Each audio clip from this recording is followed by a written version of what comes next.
मुख्यमंत्री सुखविंदर सिंह ठाकुर ने पीडब्ल्यूडी अधिकारियों के साथ बुधवार को एक अहम बैठक ली। इस बैठक में इलेक्ट्रिक व्हीकल पेयजल योजनाओं पर चर्चा की गई। साथ ही सड़कों की दुर्दशा में सुधार को लेकर भी चर्चा हुई। वहीं बैठक में मुख्यमंत्री ने अधिकारियों से विकास कार्यों की रिपोर्ट भी मांगी है।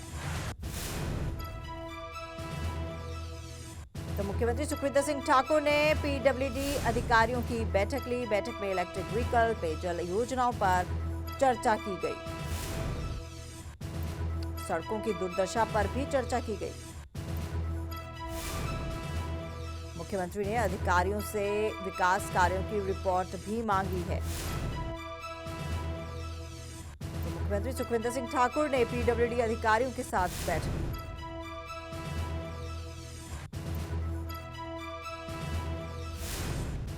बैठक में इलेक्ट्रिक व्हीकल पेयजल योजनाओं पर चर्चा की गई।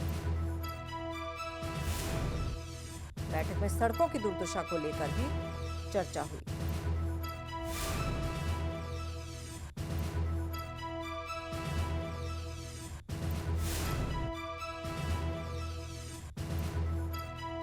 तो अहम बैठक पीडब्ल्यूडी अधिकारियों के साथ मुख्यमंत्री सुखविंदर सिंह ठाकुर की।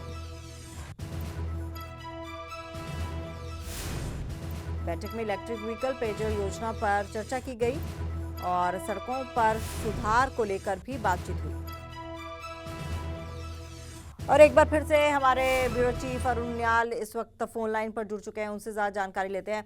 अरुण, पीडब्ल्यूडी अधिकारियों के साथ बैठक और सड़कों की जो दुर्दशा है उसको लेकर बैठक, और अगर मैं गलत नहीं हूं तो कहीं ना कहीं पीडब्ल्यूडी ऐसा विभाग रहता है जहां पर धांधली बहुत होती है, मिलावट बहुत होती है, तो ऐसे में ये बैठक कितनी ज्यादा महत्वपूर्ण रही? देखिए तमन्ना, आप बिल्कुल ठीक कह रही हैं, लेकिन हिमाचल प्रदेश के अंदर या पर्वतीय राज्यों के अंदर हिमाचल में सड़कों को जीवन रेखा कहा जाता है तमन्ना। और ये सड़कों का जीवन रेखा इसलिए कहा जाता है क्योंकि ट्रांसपोर्ट सेक्शन, आवाजाही के लिए, जन सुविधाओं के लिए अगर सबसे बड़ी दरकार पहाड़ों में किसी चीज की जरूरत रही है तो वो सड़कों की रही है। मैं आपको याद दिला दूं कि हिमाचल प्रदेश के पहले मुख्यमंत्री हुआ करते थे परमार, और जब भी उनसे केंद्र में ये बात बोला जाता था कि इस पहाड़ को जरूरत किस बात की है तो वो सिर्फ एक बात कहते थे, सड़क सड़क पर सड़क। यही वजह कि हिमाचल प्रदेश में आज भी लोक निर्माण विभाग और यहाँ पर बिछने वाले सड़कों के जाल को सबसे ज्यादा महत्वपूर्ण माना जाता है तमन्ना। और कल जब मुख्यमंत्री सुखविंदर सिंह ठाकुर ने अपनी पहली ये रिव्यू बैठक ली तो इसमें आपको याद होगा तमन्ना कि Nitin Gadkari, surface transport minister केंद्र के हैं, उनसे मुलाकात, ये जो 5 केंद्रीय मंत्रियों से हाल ही में मुख्यमंत्री मिलकर आए हैं, उनमें सबसे महत्वपूर्ण माना जा रहा था कि नितिन गडकरी जी के साथ उनकी मुलाकात। और हिमाचल में तकरीबन 64 ऐसे नेशनल हाईवे और 4 लेन के काम हैं जिनका कार्य प्रगति पर चल रहा था, लेकिन डीपीआर नहीं बनने की वजह से वो काम कहीं ना कहीं रुके थे। दूसरी सबसे बड़ी वजह थी कि जमीन अधिग्रहण नहीं होने की वजह से तब भी ये काम लटके पड़े थे। यही वजह है जब नितिन गडकरी से मुलाकात कर वो वापस लौटे थे, एक बहुत बड़ा प्रेजेंटेशन केंद्रीय सरफेस ट्रांसपोर्ट मिनिस्टर की तरफ से मुख्यमंत्री सुखविंदर सिंह ठाकुर को भी दिया गया था, और उन्होंने इस बात का जिक्र तक किया था कि उनको बहुत कुछ सीखने के लिए मिला है केंद्रीय मंत्री नितिन गडकरी से। उसी को अब जमीन पर उतारने की कवायद में मुख्यमंत्री सुखविंदर सिंह ठाकुर नजर आ रहे हैं। और ये जो 4 लेन के काम हिमाचल प्रदेश में है उनमें कौन सी सड़कों के ऊपर किस तरह से खर्च होगा, जमीन अधिग्रहण जो सरकार की सबसे बड़ी जिम्मेवारी है उसको कैसे निपटाया जाएगा, इन तमाम मुद्दों पर उन्होंने चर्चा की है। इसके अलावा 2 बड़े प्रोजेक्ट हिमाचल प्रदेश में इसी मंत्रालय से जुड़े हुए जरूर मिलने थे, जिनमें 4 लेन परियोजनाएं। ये जो 4 लेन परियोजनाओं की सरकार में लंबे वक्त की जो लंबी दूरी है, खुद नितिन गडकरी इस बात को कह चुके हैं कि दिल्ली से मनाली वो 7 घंटे के रफ्तार के समय के साथ पहुंचाने का काम इन सड़कों के जाल बनने के बाद कर देंगे, तो उन्हें जरूर देखा जाएगा। पर्वतमाला और रोपवे वो 2 अन्य काम हैं जिसकी तरफ अब तेजी से ट्रांसपोर्ट सेक्टर के अंदर हिमाचल प्रदेश आगे बढ़ना चाहता है, इस पर्यटन राज्य को एक नई दिशा देना चाहता है। ये तमाम मुद्दे थे जिनके ऊपर कल की बैठक के अंदर चर्चा हुई और उसके कुछ बेहतर परिणाम सामने आए, यही उम्मीद हम सब कर सकते हैं। बहुत बहुत धन्यवाद आपका बातचीत के लिए।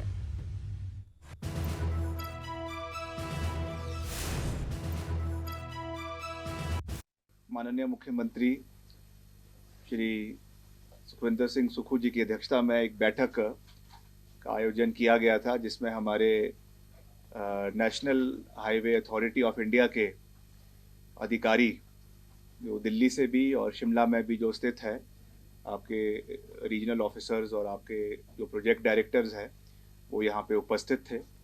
जैसा हम जानते हैं कि हिमाचल में 4 लेनिंग का कार्य चल रहा है, उस पे जो कुछ जगहों पे जो कुछ समस्याएं आ रही थी, बॉटलनेक्स क्रिएट हो गए थे, उसको उसमें गति देने के लिए खास करके जो भू अधिग्रहण के तहत जो मुआवजा लोगों को मिलना है, जिनकी ज़मीनें एक्वायर हुई है, उसमें कुछ डिलेज हो रहे थे। कुछ डिप्टी कमिश्नर के माध्यम से जो ये पैसा वितरित होना है उसमें कुछ विलम्ब आ रहा था, इसलिए ऑनलाइन तरीके से डिप्टी कमिश्नर के साथ भी बैठक हुई, उनको भी उसमें जोड़ा गया और उनके साइड से जो इसमें कुछ समस्याएं आ रही थी उसको जल्द से जल्द उसका निवारण करने का प्रयास करवाया जा रहा है। उसके सख्त निर्देश मुख्यमंत्री जी ने जो है वो हमारे कंसर्न जो डिप्टी कमिश्नर्स है और वहाँ के जो हमारे काला ऑफिसर्स हैं, यानी जो वहाँ के एसडीएम्स हैं जिनको ये अथॉरिटी दी गई है, उसको उनको करने का प्रयास किया।